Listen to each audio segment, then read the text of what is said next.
হরিপুর গ্রামের এক বাঘ ও বাঘিনীর বাড়িতে ঘরের চালে হয়েছিল বড় বড় লাউ। মা, জানো ওই ঘরের ছেলেটা কত লাউ পেয়েছে। আমারও খুব লাউ খেতে ইচ্ছে করছে। ও তাই? তোর বাবা আসুক, সে পেরে দেবে নাও। তারপর আমরা সুস্বাদু লাউ রান্না করব। কিন্তু মা, কখন আসবে বাবা? আমার এখনই লাউ চাই। একটু ধৈর্য ধর সোনা, বাবার আসতে একটু সময় লাগে। ইস, যদি এখনই লাউ পেতাম। তোর বাবা আসলেই পাবি, আর মন খারাপ করিস না। সত্যি বাবা পেরে দেবে? হ্যাঁ, অবশ্যই। তাহলে আমি অপেক্ষা করি। ভালো মেয়ে। শুনছো, তোমার মেয়ের নাকি খুব লাউ খেতে ইচ্ছে করছে। ও লাউ খাবার জন্য খুব বায়না ধরেছে। লাউ? কোন লাউ? আমি তো এখন লাউ পারতে চাইছি না। আরে আমাদের বাড়ির টিনের চালে যে লাউ হয়েছে, ওগুলো পেরে দাও না, রান্না করব। এখনো তো সেগুলো বড় হয়নি। আরো কিছুদিন যাক, তারপর পারবো। বেশি লাভ হবে। কিন্তু ওর খুব ইচ্ছে হয়েছে।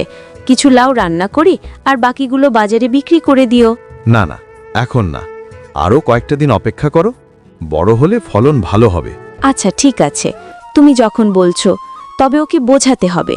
হ্যাঁ, এটাই ভালো হবে। বুঝিয়ে বলো, সে বুঝবে। ওর মন খারাপ হবে, কিন্তু একটু আদর করে দিও। ঠিক আছে, আমি ওকে বুঝিয়ে বলবো। জানিস, আমাদের বাড়ির টিনের চালে কত লাউ হয়েছে। বিশাল বিশাল লাউ হয়েছে এবার। সত্যি? কতগুলো লাউ দেখতে আমার খুব ইচ্ছে করছে। অনেক। বাবা এখনো পারেনি, বড় হবে নাকি, তাই বাবা অপেক্ষা করছে। লাউ আমার খুব প্রিয়। ইস, যদি আমি লাউ খেতে পারতাম। আমারও। মা বলেছে বাবা এলে লাউ পারবে, তখন আমরা লাউ রান্না করে খাবো। ইস, যদি আমরাও লাউ পেতাম। তোমাদের লাউ নিশ্চয়ই খুব মিষ্টি হবে। কেন, তোমাদের বাড়িতে লাউ হয় না? তোমরা বাজার থেকে কেনো বুঝি? না, আমাদের বাবা বাজার থেকে কিনে আনে, তাই আমাদের লাউ খেতে ইচ্ছে করে। আমাদেরটা আরো বড় হবে। তুই দেখতে চাস? দেখতে খুব ইচ্ছে করছে। চল একদিন দেখাবি। মা, আমার খুব লাউ খেতে ইচ্ছে করছে। তুমি আমাকে লাউ রান্না করে দাও। লাউ? এখন আবার লাউয়ের কথা কোথা থেকে এলো? তোর বাবা তো এখন বাজার থেকে আনেনি। বাঘের বাড়ির চালে অনেক লাউ হয়েছে। ওদের বাবা নাকি পারবে, তাই আমারও খেতে ইচ্ছে করলো। ও তাই? তোর বাবা আসুক, ওকে বলবো বাজার থেকে লাউ কিনে আনতে, আর তখন আমি রান্না করব। কিন্তু আমার এখনই খেতে ইচ্ছে করছে। তুমি বাজার থেকে কিনে আনো। একটু অপেক্ষা করছো না? বাবা না এলে তো আর পাবো না, আর আমি তো একা বাজারে যেতে পারি না। বাঘের বাচ্চা বলল ওদের বাড়িতে অনেক লাউ, ওদেরটা দেখতে অনেক বড়। হ্যাঁ আমি জানি, কিন্তু সেগুলো তো আর আমাদের নয়। অন্যের জিনিস তো চাওয়া যায় না। ইস, যদি আমাদেরও লাউ গাছ থাকতো, তাহলে আমি প্রতিদিন লাউ খেতাম। একসময় হয়তো হবে, এখন চুপ করে বস। তোর বাবাকে বললে কিনে আনবে। শুনছো, তোমার মেয়ের নাকি খুব লাউ খাওয়ার ইচ্ছে হয়েছে। লাউ রান্না করতে হবে, তাই তুমি বাজার থেকে লাউ কিনে আনো। লাউ? এখন আবার লাউ কোথা থেকে আনবো? বাজার তো এখন অনেক দূর, এত রাতে কে যাবে? তাহলে কি করবে? মেয়েটাকে লাউ খাবে না? তুমি যদি এখনই না যাও, তাহলে ও বায়না করতে থাকবে। দেখি কি করা যায়। আমার মাথায় একটা দারুণ বুদ্ধি এসেছে, যেটা আমাদের কষ্ট লাঘব করবে। কি বুদ্ধি? তাড়াতাড়ি বলো। বাজার যাওয়া এড়াতে কি বুদ্ধি আটছো তুমি? বাজারে যেতে অনেক সময় লাগবে, তার চেয়ে বাঘের বাড়ির লাউ চুরি করাই বুদ্ধিমানের কাজ হবে। কি ভাবছো? তাড়াতাড়ি কিছু একটা করো। মেয়েটা কিন্তু লাউ না পেলে ঘুমাবে না। আমি দেখছি। বাজারে যাওয়ার আগে একবার ভাবছিলাম অন্য কোথাও লাউ পাওয়া যায় কিনা। অন্য কোথাও মানে? এখন তো লাউ বাজারে ছাড়া পাওয়ার কথা নয়। এখন বাজারে যাও। ঠিক আছে, তুমি চিন্তা করো না, আমি এক্ষুনি বাজারের দিকে রওনা দিচ্ছি। তাড়াতাড়ি ফিরে আসব। শিয়াল মনে মনে দুষ্টু বুদ্ধি নিয়ে যায় বাঘের বাড়িতে লাউ চুরি করতে। গুটি গুটি পায়ে লাউ চুরি করে পালিয়ে যায়। তাকে কেউ দেখতে পায় না। শিয়ালিনী, জানো কি হয়েছে? আমার বাড়ির সব লাউ চুরি হয়ে গেছে। আমার খুব মন খারাপ আর রাগ হচ্ছে। এই চোরকে ধরতেই হবে। বলো কি? এত বড় সাহস? কে চুরি করলো? এ তো খুব খারাপ খবর। আমি বিশ্বাস করতে পারছি না। কে জানে, আমি তো ভেবেছিলাম বড় হলে পারবো, কিন্তু তার আগেই সব শেষ। চোরটা নিশ্চয়ই খুব চালাক এবং ধূর্ত। খুব খারাপ হয়েছে।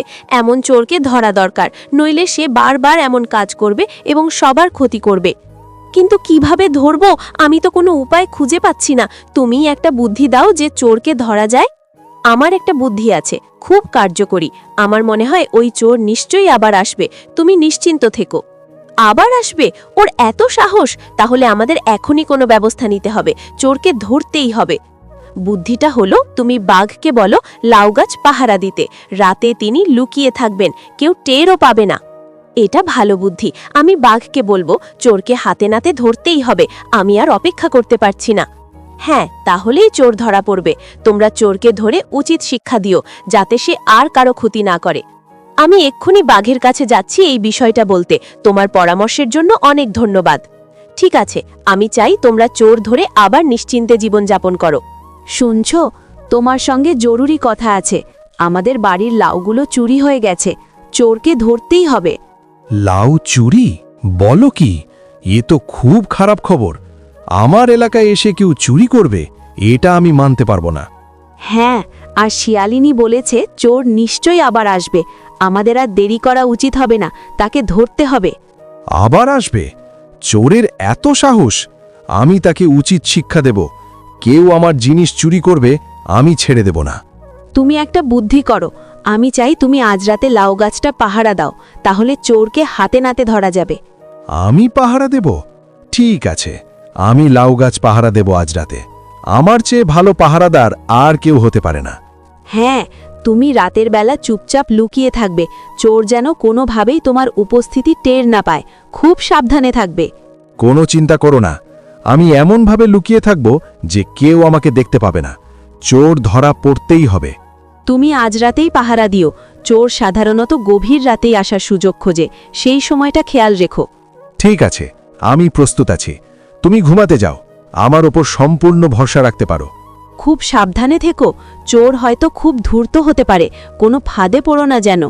কোনো চিন্তা করো না, আমার চোখ ও কান সব সময় খোলা থাকবে। চোর আমার হাতে ধরা পড়বেই, এটা নিশ্চিত।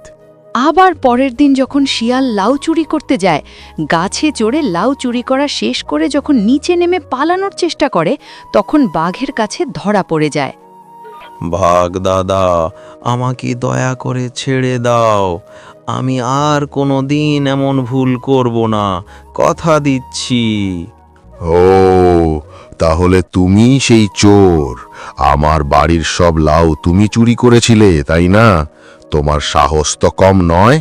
হ্যাঁ বাঘ দাদা, আমি খুবই লজ্জিত। আমার মেয়ে লাউ খেতে চেয়েছিল, তাই আমি বাধ্য হয়ে এই কাজ করেছি। বাধ্য হয়ে চুরি? তুমি কি মনে করো তোমার এই কাজটা আমি মেনে নেব? তুমি আমাকে একবার বলতে পারতে, আমি তোমাকে এমনিতেই লাউ দিতাম। আমার ভুল হয়ে গেছে বাগদাদা, আমি খুবই অনুতপ্ত। আমাকে ক্ষমা করে দাও, আমি তোমার কাছে হাত জোড় করছি। চুরি করা খুবই খারাপ কাজ শিয়াল, এটার জন্য তোমার খুব বড় শাস্তি হওয়া উচিত। তুমি আমার বিশ্বাস ভঙ্গ করেছ।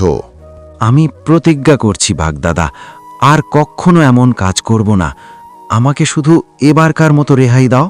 তুমি জানো, আমি চাইলে এখনই তোমার উপর ঝাঁপিয়ে পড়তে পারি, কিন্তু তোমার প্রতিজ্ঞা শুনে আমি কিছুটা নরম হলাম। আমার জীবন বাঁচানোর জন্য তোমাকে অনেক ধন্যবাদ। এই ঘটনার পর আমি আর কখনো লোভ করব না, সৎ থাকব। ঠিক আছে, এবারকার মতো ছেড়ে দিচ্ছি, কিন্তু মনে রাখবে, এরপর যদি আবার এমন কাজ করো তবে কিন্তু রক্ষা নেই। না না বাগদাদা, আর কখনো করব না। আমি তোমার এই দয়া সারা জীবন মনে রাখব এবং সৎভাবে বাঁচব। যাও, এবার দ্রুত বাড়ি যাও, আর তোমার মেয়েকে বুঝিয়ে বলো চুরি করা কখনোই ভালো কাজ নয়। তোমার পরিকল্পনা সফল হয়েছে তো? তুমি কি শেষমেশ সেই চোরকে ধরতে পেরেছ? তাড়াতাড়ি বলো, চোরটা কে ছিল? হ্যাঁ, আমি চোরকে হাতে নাতে ধরেছি। চোরটা আর কেউ নয়, সে হলো আমাদের পরিচিত শেয়াল। সে আমাদের লাউ চুরি করতে এসেছিল। শেয়াল? কি বলছো তুমি? শেয়াল কেন এমন কাজ করলো? ওকে দেখে তো মনে হয় না যে সে চুরি করতে পারে। শেয়াল ভয়ে কাঁপছিল। সে বলল যে তার ছোট্ট মেয়ে লাউ খাওয়ার জন্য খুব বায়না ধরেছিল, তাই বাজারে না গিয়ে সে এই ভুল কাজ করে ফেলেছে। ইস, বেচারি, নিজের বাচ্চার জন্য এমন কাজ করেছে। তুমি ওকে কি শাস্তি দিলে? নিশ্চয়ই ওকে ভালো করে বকে দিয়েছো। প্রথমে তো খুব রাগ হয়েছিল, কিন্তু ওর মেয়ের কথা শুনে আমার মন গলে গেল। আমি ওকে শেষমেশ কঠিন কোনো শাস্তি দিইনি। শাস্তি দাওনি, তুমি ওকে ছেড়ে দিলে। আমি ভেবেছিলাম তুমি ওকে ধরলে কড়া শাস্তি দেবে। তুমি কি ঠিক করলে? হ্যাঁ, আমি ওকে ক্ষমা করে দিয়েছি। ও আমার কাছে প্রতিজ্ঞা করেছে যে আর কোনো দিন এমন কাজ করবে না। আশা করি সে তার কথা রাখবে। ঠিক আছে, তুমি যখন ক্ষমা করে দিয়েছ তখন আমিও মেনে নিলাম। তবে ওর উপর আমাদের কড়া নজর রাখতে হবে। অবশ্যই নজর রাখব। আর আমি ওকে এটাও বলেছি যে লাউয়ের প্রয়োজন হলে সে যেন আমাদের কাছে এসে চেয়ে নেয়। চুরি করা ভালো নয়। এটা খুবই ভালো সিদ্ধান্ত নিয়েছো। তোমার দয়া দেখে আমি খুব খুশি হলাম। এবার আমাদের মেয়ের জন্য কিছু লাউ পাড়া উচিত।